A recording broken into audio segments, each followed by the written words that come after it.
দুঃখ কষ্ট বিপদ যত বাড়তে থাকে সুখের দিন কাছে আসতে থাকে। এজন্য মুমিনের হারাবার কিছু নেই। ইন্না মাআল উসরি ইউসরা, ইন্না মাআল উসরি ইউসরা। নবী হে, কষ্টের পরেই আছে আনন্দ, দুঃখের পরেই আছে সুখ। আপনি সমস্যায় পড়েছেন, ওই সমস্যার সমাধানও আছে না নাই? এই পৃথিবীতে এমন কোন সমস্যা আছে যেটা সমাধান নাই? কথা বলেন। সমস্যা তৈরি করেছে কে? আবার সমাধানও দিয়েছে কে? Allah doesn't create a lock without its key. আল্লাহ কখনো চাবি না বানাইয়া ওইটার তালা বানায় নাই। কথা কন। তালাও যেহেতু আছে, ওই তালার চাবিও বানিয়েছে কে? মা আনজালাল্লাহু দান ইল্লা আনজালাল্লাহু লাহু শিফা।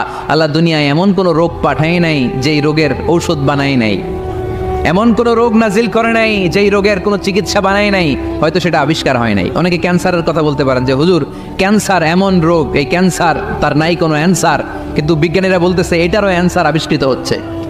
সুবহানাল্লাহ কইবেন না? কিছু কিছু ক্ষেত্রে হয়েও গিয়েছে। এজন্য দুঃখের পরেই আছে সুখ, কষ্টের পরেই আছে আনন্দ।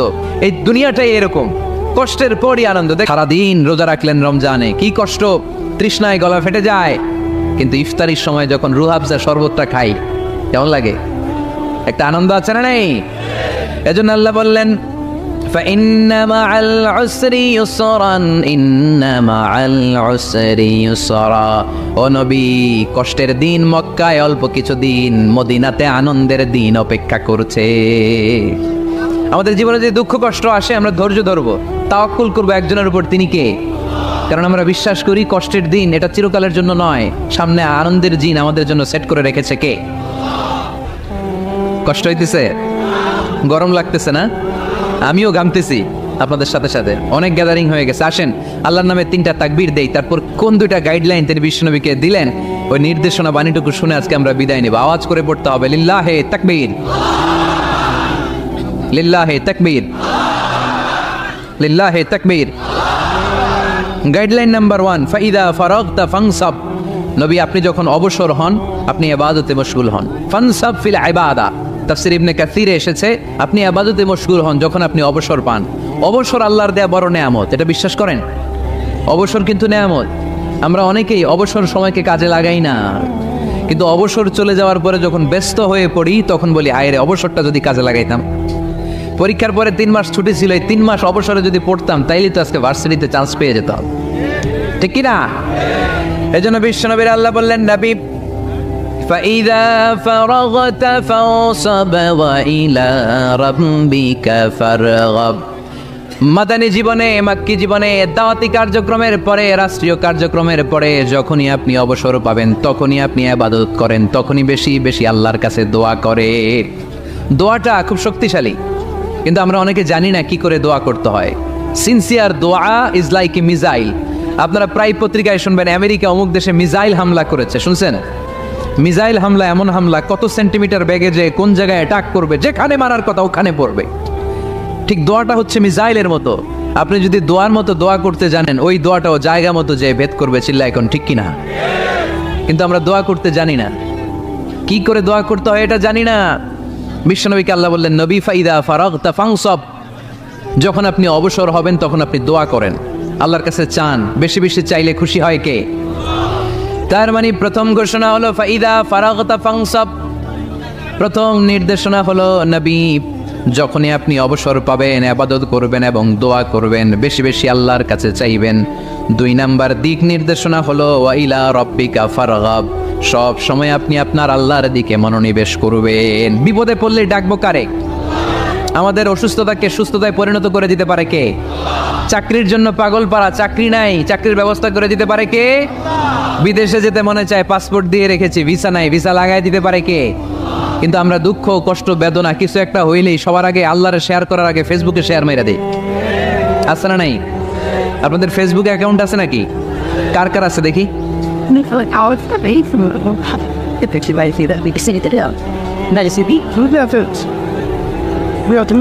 আছে আছে, এটার জন্য আমরা ভালো কাজে লাগাই, ঠিক কিনা? আপনি চাইলেই এমনভাবে ফেসবুক ফ্রেন্ড লিস্ট করতে পারেন যারা ভালো ভালো জিনিস শেয়ার করে, যারা মোটিভেশনাল জিনিস শেয়ার করে, ইসলামের পক্ষে কথা বলে। আপনার এক একটা শেয়ারে অনেকের জীবন বেঁচে যেতে পারে, ঠিক কিনা? একজন মুমূর্ষু রোগীকে বাঁচাতে রক্তের প্রয়োজন, রক্তের গ্রুপ এ পজিটিভ, যারা রক্তদান করতে আগ্রহী তারা এই নাম্বারে যোগাযোগ করুন। ফেসবুকে মাঝে মাঝে এরকম নিউজ আসে না নাই? আপনি just you put down in শেয়ারের মধ্যে একটা পুট করে দিলেন, একটু শেয়ার মেরে দিলেন, ছড়িয়ে পড়লো হাজার হাজার ফেসবুক ফ্রেন্ডদের কাছে। তাদের অনেকে ব্লাড দিতে আগ্রহী, সে তাড়াতাড়ি যেয়ে সেখানে ব্লাড ডোনেট করে আসলো। আপনার একটা শেয়ারের কারণে বেঁচে গেল অনেকগুলো প্রাণ। চিল্লা এখন ঠিক না? রক্তদানের মতো শ্রেষ্ঠ ইবাদত হতে পারে? আমরা মনে করি শুধু জিকিরি ইবাদত, আমরা মনে করি শুধু নামাজি ইবাদত। রক্তদান, এক ব্যাগ রক্ত থেকে অনেক মানুষকে বাঁচানো যায়। এর মধ্যে আছে হিমোগ্লোবিন, এর মধ্যে আছে প্লাটিলেট, আছে প্লাজমা। রক্তে একটা উপাদান আছে প্লাজমা, নাম শুনছেন? আগুনে পোড়া রোগীকে বাঁচাতে এই প্লাজমা লাগে। হসপিটালের বার্ন ইউনিটে যেয়ে দেখবেন মানুষ কিভাবে চিল্লায়। নুসরাত নামে একটা মেয়ে মারা গেল না, এক বদমাইশের কবলে পড়ে মারা গেল না? তাকে আগুন জ্বালিয়ে দেওয়া হয়েছিল তার গায়ে, তার প্লাজমাগুলো জ্বলে গিয়েছিল। আগুনে পোড়া রোগীর যে কি কষ্ট, একটু দেখার জন্য হসপিটালের বার্ন ইউনিটে যাবেন, দেখবেন যে কি কষ্টে আছে তারা। এই প্লাজমাগুলোকে অনেক সেন্টিগ্রেড তাপমাত্রা নামিয়ে ঠান্ডা করে দেহে পুশ করা হয়। আপনার এক ব্যাগ রক্ত থেকে প্লাজমা আলাদা করা হবে, প্লেটলেটস আলাদা করা হবে, হিমোগ্লোবিন আলাদা করা হবে, শ্বেতকণিকা, লোহিত কণিকা আলাদা করে অনেকগুলো মানুষ বেঁচে যাবে। এজন্য ফেসবুক থাকাটা দোষের কিছু না, তবে ভালো কাজে আমরা ব্যবহার করব, ঠিক কিনা? আপনার ফেসবুক শেয়ারিং আপনার জান্নাতি বানাতে পারে, আর আপনার ফেসবুক শেয়ারিং আপনার জাহান্নামের লাকড়ি বানাতে পারে। চিল্লায় বলেন ঠিক কিনা? So the decision is yours. সিদ্ধান্ত আপনাকে নিতে হবে, আপনি কিভাবে করবেন। যে কোনো বিপদে ওয়া ইলা রাব্বিকা ফারগাব, কোনো দিকে মনোনিবেশ না করে কার দিকে মনোনিবেশ করব? যে কোনো বিপদ আপদ ফেসবুকে শেয়ার করার আগে শেয়ার করব কার কাছে? আমাদের যার যা লাগে আল্লাহ সবও যদি দিয়ে দেয়, আল্লাহর ধনভাণ্ডারের 1 ইঞ্চিও কমবে? হাদিসে কুদসিতে আল্লাহ বললেন, লাউ আন্না আউওয়ালাকুম ওয়া আখিরাকুম ওয়া ইনসাকুম ওয়া জিন্নাকুম, পৃথিবীর সব জিন, পৃথিবীর সব মানুষ বিশাল মরুভূমিতে দাঁড়িয়ে যদি আমার কাছে চাইতে শুরু করে, আল্লাহ এটা দাও, ওটা দাও, ওটা দাও, আমি আল্লাহ তোমাদের সব চাহিদাও যদি মিটিয়ে দেই, আমি আল্লাহর ধনভাণ্ডারের 1 ইঞ্চিও কমবে না। এজন্য চাইবো কার কাছে? বিপদে আপদে ভরসা করব কার কাছে? আর অবসরগুলোকে কাজে লাগানোর দরকার আছে না নাই? স্বাবলম্বী হওয়ার চেষ্টা করার দরকার আছে না নাই? ফাইন্নামা আল উসরি ইউসরা, ইন্নামা আল উসরি ইউসরা। নবী হে, কষ্টের পরেই আছে সুখ, দুঃখের পরেই আছে আনন্দ। সবসময় মানুষের সময় একরকম কাটে না। এজন্য আমরা তাওয়াক্কুল করতে চাই একজনের উপর, তিনি কে? এরপরে রাব্বুল আলামিন বিশ্বনবীকে নেয়ামতের বর্ণনার ঘটনা শুনিয়ে বিশ্বনবীকে সান্ত্বনা বাণী শোনাচ্ছেন আর পড়ছেন, ফাইন্না মাআল উসরি ইউসরান, ইন্না মাআল উসরি ইউসরা।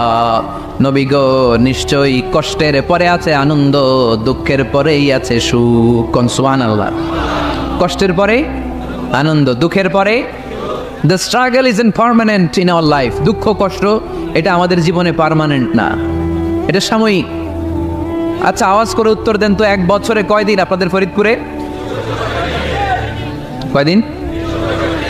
365 দিন। গত 365 দিনে না খেয়েছিলেন কয়দিন? 20 দিন, 30 দিন। তার মানে অল্প কিছুদিন না খেয়েছিলাম, সারা বছরই খেয়েছিলাম, ঠিক কিনা? আচ্ছা, তো 365 দিনে অসুস্থ ছিলেন কয়দিন? 4-5 দিন, কিংবা 20 দিন, কিংবা 1 মাস, কিংবা 56 দিন, কিংবা 65 দিন। তার মানে বাকি 300 দিন আরামে ছিলাম কি ছিলাম না? তার মানে আমাদের জীবনে দুঃখ বেশি না আনন্দ বেশি? সুখ বেশি না কষ্ট বেশি? এজন্য আল্লাহ বললেন, খবরদার, মুমিন কখনো হেরে যায় না। মুমিনের হারাবার কিছু নাই। মুমিনের জীবনে যদি আনন্দ আসে, মুমিন শুকরিয়া করে, শুকরিয়া করলে সওয়াব আছে না নাই? আর মুমিনের জীবনে যদি দুঃখ আসে, মুমিন সবর করে, ধৈর্য ধরে, ধৈর্যেও সওয়াব আছে না নাই? তাহলে আমাদের সব দিক দিয়েই তো লাভ। আনন্দের দিনগুলাতে শুকরিয়া করব, আর দুঃখের দিনগুলাতে ধৈর্য ধরবো, দুইটার মধ্যে সওয়াব আছে না নাই? এজন্য বিশ্বনবী বললেন, আজাবান লি আমরিল মুমিন। মুমিনের বিষয়টা খুবই আশ্চর্যের।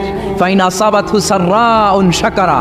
মুমিন যদি আনন্দে থাকে সে শুকরিয়া করে, শুকরিয়া করলে লাভ আছে না নাই? Wine আসাবাতহু দাররাউন সাবারা।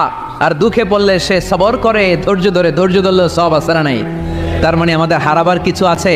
We have to go back to our Lord. আমাদেরকে আমাদের রবের কাছে ফিরে যেতে হবে। নাকি থেকে যাবেন? থাকবেন কে কে? কেউ থাকতে পারবো না। This is the nature of life. এটাই জীবনের নেচার। থাকা যায় না।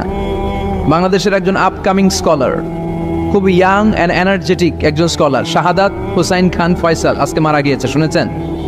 গতকালও আমি দেখছিলাম তাকে, গতকালও তরচাদা যুবক, আজকে নাই।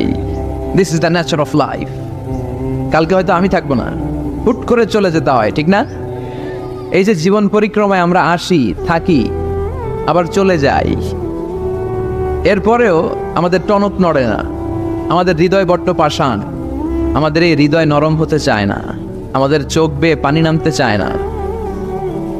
এটাই জীবনের নিয়ম, চলে যেতে হবে। দাদা চলে গেল, বাবা গেল, আপনি যাবেন না? এটা কি ভাবেন? এটা প্রতিদিন ভাবা দরকার যে আমাকে চলে যেতে হবে। আমার পরবর্তী জীবনের জন্য, পরজগতের জন্য আসলে আমি কি করছি? আমরা শুধু ছুটছি পাগলের মতো, শুধু ছুটছি। আমরা ব্যস্ত, মহাব্যস্ত, super busy. Our life is super busy life. এত ব্যস্ত, এই ব্যস্ততা যেন শেষ হতে চায় না। এত ব্যস্ততা কিসে? স্টপ, থামেন একটু, বসেন, sit down and think about death. The most certain thing in our life is death, and the most uncertain thing in our life is the time of death. আমাদের জীবনের সবচাইতে সুনিশ্চিত বিষয় হচ্ছে যে আমরা মরে যাব, ঠিক না? সুনিশ্চিত, আমিও যাব, আপনিও যাবেন, কিন্তু the most uncertain thing in our life is the time of death. আর আমাদের জীবনের সবচেয়ে অনিশ্চিত বিষয় হচ্ছে মৃত্যুর সময়। আমরা কবে যাব আমরা কেউ জানি না। চলে যেতে হয় এই ছোট্ট থেকে, শৈশব থেকে কৈশোর, সেখান থেকে যৌবন, তারপরে অবিবাহিত থেকে হয়ে গেলেন বিবাহিত, তারপর স্বামী হয়ে গেলেন, এরপর হয়ে গেলেন বাবা, এরপর হয়ে গেলেন শ্বশুর, তারপর হয়ে গেলেন নানা। আর কতদিন? অনেক দিন তো হলো এই পৃথিবীতে, চলে যেতে হবে, ঠিক কি না? This is the nature of life. এটাই হচ্ছে এই পৃথিবীর জীবনের পদ্ধতি। একটু ভাববেন, স্টপ, একটু থামেন। অনেক ছুটছি আমরা, অনেক কম্পিটিশন, অনেক প্রতিযোগিতা, থামেন, একটু থামেন, অনেক হয়েছে, আর না। এবার একটু ভাবেন যে আমাকে চলে যেতে হবে। মাঝে মাঝে কবরস্থানে যাবেন। এই এলাকায় কবরস্থান আছে? কোথায়? আশেপাশে। কবে গেছিলেন? কবে যে গেছি মনেই নাই, ঠিক না? কবরস্থানে যাওয়ার সময়টাও হয় না। একটু যাবেন, যে তাকাবেন যে শুয়ে আছে, এখানে ছোট বাচ্চারা শুয়ে আছে, আমার মতো যুবকরা শুয়ে আছে, বৃদ্ধরা শুয়ে আছে। এখানে যারা ছিল এরাও আমার মতো হুন্ডা হাঁকিয়ে বেড়াতো। এখানে অনেক যুবক শুয়ে আছে যাদের রক্ত আমার চেয়ে বেশি গরম ছিল, যারা বাপের বেটা পালোয়ান ছিল। আজকে সব শেষ, কিচ্ছু নাই, শুধু অন্ধকার আর অন্ধকার। এই অন্ধকার যেন শেষ হতে চায় না। এজন্য একটু থামেন, একটু ভাবেন। Ponder on it, ponder on death, think about the death. মৃত্যু নিয়ে একটু ভাবেন। এই পৃথিবীর এই মরিচিকা, এই লোভ, এই লালসা, এই প্রতিযোগিতামূলক পৃথিবীর মায়াজালে আর কতদিন? একটু ভাবেন যে আমাদেরকে চলে যেতে হবে। এই কথাটাই মূলত আল্লাহ সূরাতে আমাদেরকে মেসেজ আকার দিয়েছেন, ঠিক কিনা? সূরার নাম হচ্ছে সূরাতুত তাকাসুর। কি নাম? কথা বলেন। তাকাসুর। তাকাসুর মানে হচ্ছে বেশি বেশি পাওয়ার লোভ। আরো লাগবে, খেতে পারে 5টা, হাতে নিয়ে রাখছে 10টা, কয় আরো দে। আছে না নাই? আমাদের দেশে বিভিন্ন দোয়া অনুষ্ঠান হয় না? দোয়ার পরে জিলাপি দেয়। আপনাদের এদিকে কি দেয়? জিলাপি দেয়। তো ছোট বাচ্চারা দেখবেন কয়েক জায়গায় জিলাপি দেয়, তো এদিকে 5টা নিচে, ওদিকে 5টা, ওর হাতে আর জায়গা হয় না, এরপর আরো নিতে গেছে ওই জায়গায়। আছে না নাই? এটা হচ্ছে মানুষের বৈশিষ্ট্য। মানুষ আরো চায়, যার আছে বেশি চায় বেশি, যার যত আছে তার তত চাহিদা। যার সাইকেল আছে সে হুন্ডা চায়, ঠিক কিনা? যার হুন্ডা আছে সে প্রাইভেট কার চায়, চায় না? যার প্রাইভেট কার আছে সে প্লেন চায়। একটা প্লেন যদি থাকতো আমার, তাহলে উঠতাম আকাশে। যার প্লেন আছে ও হেলিকপ্টার চায়, ঠিক কিনা? এই যে চাওয়া, আরো লাগবে, আরো আরো। যার 2 তলা সে 5 তলা বানাতে চায়, ঠিক কিনা? যার 4টা বাড়ি ও 8টা বাড়ি চায়, তাই না? এলাকার মেম্বার চেয়ারম্যান হতে চায়, চেয়ারম্যান এমপি হতে চায়, এমপি মন্ত্রী হতে চায়, মন্ত্রী কি হতে চায়? প্রধানমন্ত্রী হতে চায়।